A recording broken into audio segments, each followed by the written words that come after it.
اپنی زندگی کے بہتر سے بہتر طریقے گزارنے کی آنکھ میں جو خواب ابھرے ہوئے تھے، لیکن یہ خواب بھی اس نازک شیشے کی طرح ہے۔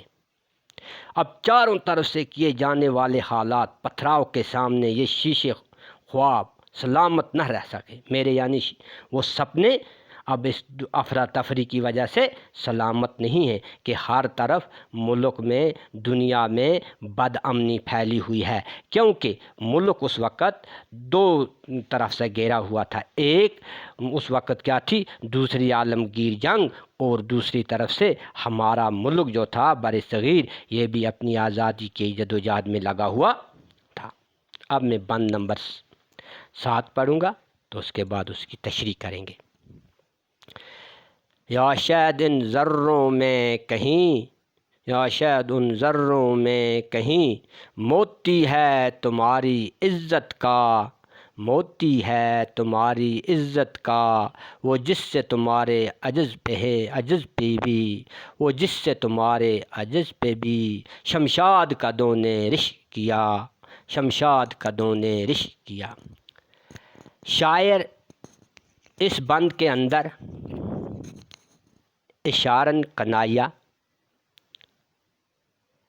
بر صغیر کے ہیرے جواہرات موتیوں کی طرف اشارہ کرتے ہیں جو برطانیہ سامراجیت نے یہاں سے چرا کر لے گئے، جن سے ہمارے بر صغیر کی عزت دنیا میں دوبالا ہوا کرتی تھی، اور بر صغیر کی وہ انکساری، وہ رحم دلی جو دنیا میں مشہور تھی، ان شمشاد قدوں لوگ جس پر رشک کیا کرتے تھے، بلند پایا لوگ، انہوں نے اس دولت کو یہاں سے لوٹ کر لے گئے۔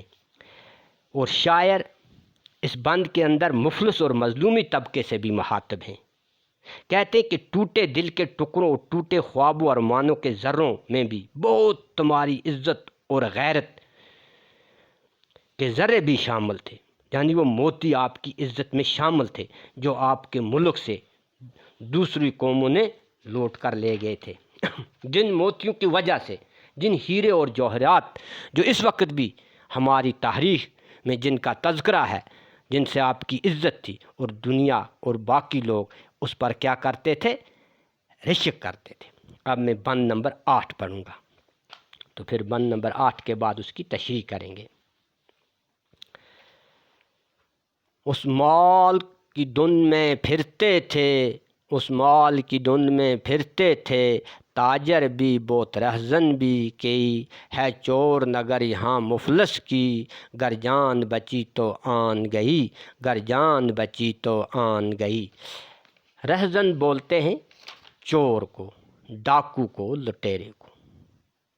چور نگر یہاں اس نے موجودہ دور کو، اس وقت کے دور کو یعنی دنیا کو قرار دیا ہے۔ آن بولتے ہیں عزت کو، مفلس بولتے ہیں غریبی کو، دھن دولت۔ شاعر فرماتے ہیں فیض احمد فیض، مفلس اور مظلوم طبقے سے مخاطب ہیں کہ تمہاری عزت وقار کو حاصل کرنے کے لیے اعلی اختیار کوشش کرتے ہیں۔ جو اختیار، اعلی اختیار کا مطلب ہے جو اقتدار میں ہیں، جو طاقت میں ہیں، وہ آپ کی دولت کو لوٹتے ہیں ہر طرح سے کہ کس طرح آپ نادار لوگوں کی، مفلس لوگوں کی، غریب لوگوں کا استحصال کیا جائے ان کی دولت۔ اور ان لٹیرے بھی، ڈاکو بھی، شاعر فرماتے ان میں لٹیرے بھی ہیں، ان میں ڈاکو بھی شامل ہیں جو آپ کی اس دولت کو لوٹنے کی کوشش کر رہے ہیں۔ شاعر نے اوپر بولا ہے نگر، چور نگر، یعنی یہ دنیا جو ہے، شاعر فرماتا ہے یہ ایک چور نگر ہے۔ اس دور کے اندر، جس دور میں شاعر زندگی گزار رہے تھے، کہ کسی کا حق کسی کو مل نہیں رہا ہے۔